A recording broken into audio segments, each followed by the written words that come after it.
그는 2008년 새해 첫날 무기징역으로 특별 감형되었습니다. 사형에서 무기로 감형된 것입니다. 그는 감형되자 약 2개월 후 을 청구하였습니다.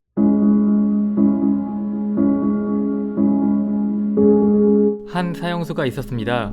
그는 동네 선후배 사이들과 강도 범행을 저질러 도피하는 신세가 되자 도피 자금 마련 목적으로 은행 현금 수송 가방을 털기로 마음먹었습니다. 그는 공범들과 사전에 2차례에 걸쳐 범행 장소를 답사하고 각자의 역할을 분담하는 등 치밀하게 준비하였고 범행 당일 두려움을 없애기 위하여 필로폰까지 투약한 상태로 범행에 나아갔습니다. 그는 현금 수송 가방을 빼앗기 위하여 무고한 피해자 2명을 칼로 찔러 살해하고 1명에게 중상을 입혔습니다. 피해자들이 별다른 저항을 하지 않았고 이미 칼에 찔려 반항할 수 없었음에도 재차 찔러 살해하였습니다. 법원은 금전을 목적으로 치밀하게 범행을 계획하였고 범행 결과가 중하며 수법이 잔인하고 유족들과 합의가 이루어지지 않았다는 이유로 사형을 선고하였고 그 판결은 1997년 3월 25일 대법원에서 확정되었습니다. 사례의 내용을 이어가기 전에 우선 사형수도 풀려날 수 있나요? 정답은 가능하다입니다. 첫째, 사형수도 사면을 받으면 석방될 수 있습니다.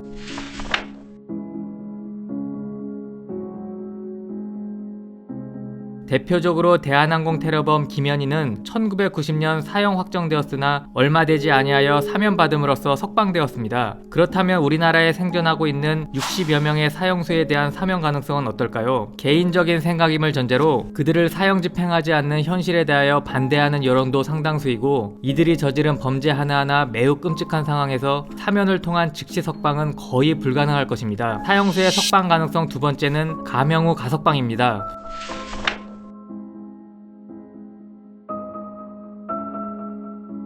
실제 2008년 6명의 사형수가 무기징역으로 특별 감형되었습니다. 마지막 사형 집행이 있었던 1997년과 비교할 때 최근까지도 사형수의 감형은 이루어졌던 것입니다. 사형수가 무기징역으로 감형되면 그때부터는 가석방의 가능성이 생깁니다.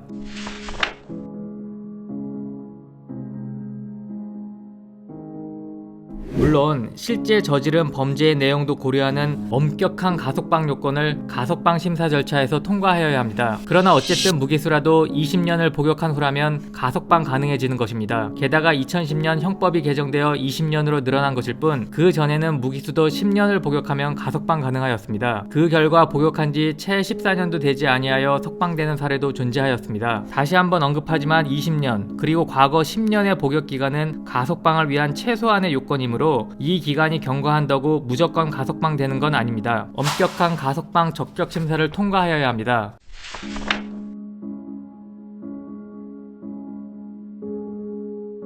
그러나 사형수가 감형된 후 복역 과정에서 가석방 적격 심사를 통과하면 석방될 수 있는 가능성이 열려 있는 것입니다. 사례로 다시 돌아와 그의 사형 판결이 확정된 지 약 9개월 후인 1997년 12월 30일 23명의 사형수에 대하여 전국 각지 교정기관에서 사형 집행이 이루어졌습니다. 실제 사형 집행 실무와는 다르다고 하더라도 사형 집행은 사형 확정된 날로부터 6개월 안에 이루어져야 합니다. 집행이 지연되는 경우 사형수에게 단기간에 걸친 죽음에 대한 공포를 체험하게 할 수 있기 때문입니다.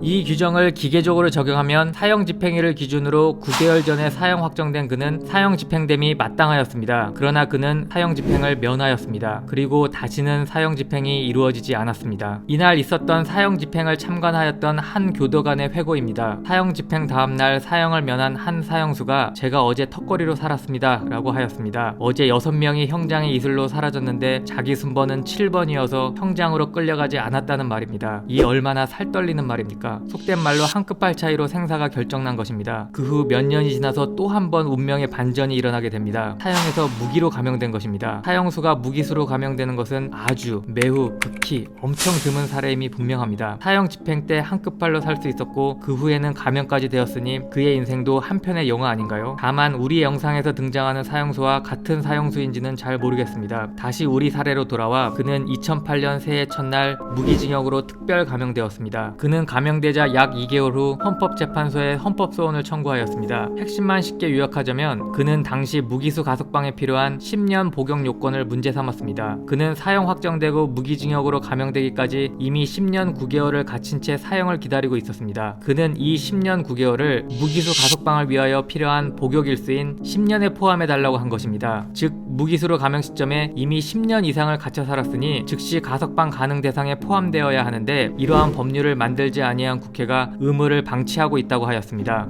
헌법재판소의 결론은 안돼, 안 바꿔줘, 빨리 돌아가였습니다. 이 역시 핵심만 쉽게 설명하자면 너의 형의 집행은 사형이니까 너가 사형을 기다리며 구치소에서 살던 10년 9개월은 단지 사형 대기일 뿐 형을 복역한 것이 아니야. 그리고 너랑 같이 감형된 5명 모두 10년 이상 복역한 것 알고 있지? 즉 너가 실제 10년 이상 갇혀 산 것을 고려해서 감형도 해준 거야. 그러니까 국회는 너를 위해 사형 대기 기간도 가석방에 필요한 복역 일수에 포함되는 법을 만들 의무는 없어. 너는 무기징역으로 감형된 때로부터 10년 경과하여야 가석방 가능 요건을 그때 충족하는 거야 라고 판결하였습니다. 그리고 국회는 2010년 형법을 개정하여 무기징역인 경우 20년을 복역하여야 가석방 가능하다고 변경하면서 개정 규정은 이 법 시행 당시 수용 중인 사람에 대하여도 적용한다고 하였으니 그도 그 대상이 되었습니다. 결국 그가 무기징역으로 감형된 2008년으로부터 아직 20년이 경과하지 않았으니 여전히 갇혀 있겠네요. 금전을 목적으로 무고한 피해자 2명을 잔인하게 살해하고 1명에게 중상을 입힌 사형수, 그 후에 있었던 대규모 사형 집행을 면하였고 감형까지 받은 운 좋은 중범죄인, 그랬더니 이제 가석방 가능 대상자에 포함시켜달라는 헌법 소원까지 한 전직 사형수, 감형시켜준 김에 석방도 해달라는 것으로 그의 의사를 해석하면 과장된 것일까요? 오늘 영상에서 여러분은 어떤 생각이 드시나요?